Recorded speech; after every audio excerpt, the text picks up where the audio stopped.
नमस्कार दोस्तों, स्वागत है आपका आज एक और ज्ञान से भरी बुद्ध मॉरल स्टोरी। क्रोध में मनुष्य जो करता है उसका पछतावा या दुख उसे बाद में समझ आता है।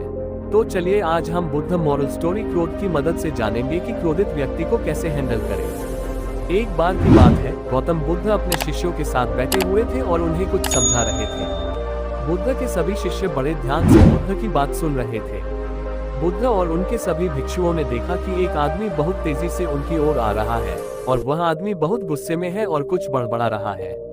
उस व्यक्ति को देखकर गौतम बुद्ध के कुछ शिष्यों को लगता है कि वह कुछ बुरा करने के लिए आ रहा है। इसीलिए गौतम बुद्ध के दो शिष्य दौड़कर उस आदमी के पास चले जाते हैं और उसे रोक लेते हैं। वह उस व्यक्ति से पूछते हैं कि तुम कौन हो और तुम्हें किससे मिलना है। वह व्यक्ति गौतम बुद्ध के शिष्यों से कहता है, मेरे रास्ते से दूर रहो, आज मैं इस बुद्ध को ही सबक सिखाऊंगा।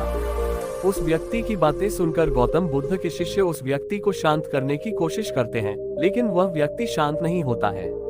बुद्ध उस आदमी को देखते हैं और मुस्कुराते हैं। फिर उन्होंने अपने शिष्यों से कहा कि मेरे प्यारे भिक्षुओं, उसे मेरे पास आने दो क्योंकि वह मुझसे कुछ कहना चाहता है। बुद्ध के भिक्षुओं ने अपनी आज्ञा का पालन करते हुए उस व्यक्ति के मार्ग से हटाया। इसके बाद वह व्यक्ति बुद्ध के सामने खड़ा हो जाता है। जैसे ही व्यक्ति बुद्ध के पास पहुंचता है, वह बुद्ध को गालियां देना शुरू कर देता है।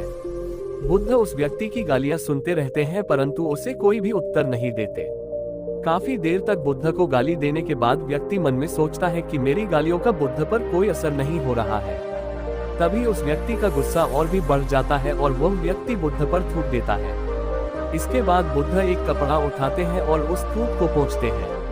ये देखकर गौतम बुद्ध के सभी भिक्षुक क्रोध से भर जाते हैं, लेकिन बुद्ध की अनुमति के बिना कोई भी भिक्षुक अपना क्रोध व्यक्त नहीं करता। वह व्यक्ति फिर से बुद्ध पर थूकता है और बुद्ध फिर से कपड़ा उठाते हैं और थूक साफ करते हैं। मित्र, तुम कुछ और कहना चाहते हो? बुद्ध मुस्कुराकर पूछते हैं। जैसे ही वह व्यक्ति बुद्ध का ये प्रश्न सुनता है तो वह व्यक्ति अंदर तक हिल जाता है। फिर वह व्यक्ति बुद्ध को कोई उत्तर नहीं दे पाता और तुरंत वहां से चला जाता है।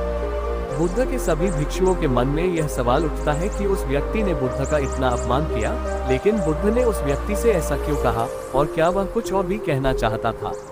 सभी भिक्षुओं में से एक भिक्षु बुद्ध से पूछता है कि आपने उस व्यक्ति से ऐसा क्यों कहा और क्या वह कुछ और भी कहना चाहता है, जबकि साफ था कि वह शख्स यहाँ कुछ कहने नहीं आया था बल्कि आपका अपमान करने आया था। वह व्यक्ति बुद्ध का अपमान करके अपने घर तो चला जाता है, लेकिन पूरी रात सो नहीं पाता है।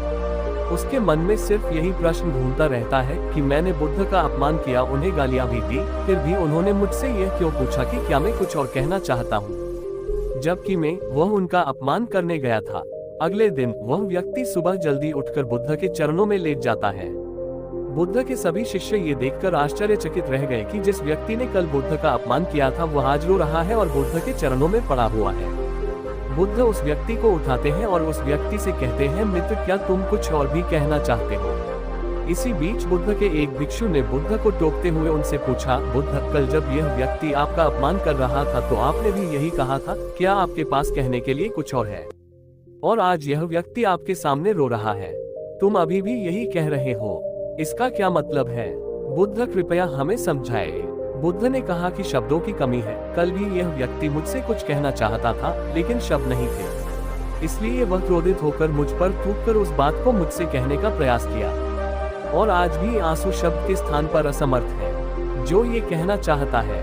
उसके बाद वह व्यक्ति बुद्ध से कहता है कि बुद्ध, मुझे क्षमा कीजिए, मैंने आपका अपमान किया है। बुद्ध कहते हैं कि तुम्हें क्षमा मांगने की कोई आवश्यकता नहीं है, क्योंकि तुमने ही क्रोध किया है और उसका दुख भी भोगा है।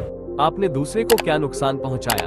क्रोध एक आग की तरह है जो हम अपने हाथ में रखते हैं उसे किसी और पर फेंकने के लिए, लेकिन भूल जाते हैं कि उस अंगारे से पहले अपना हाथ जलता है।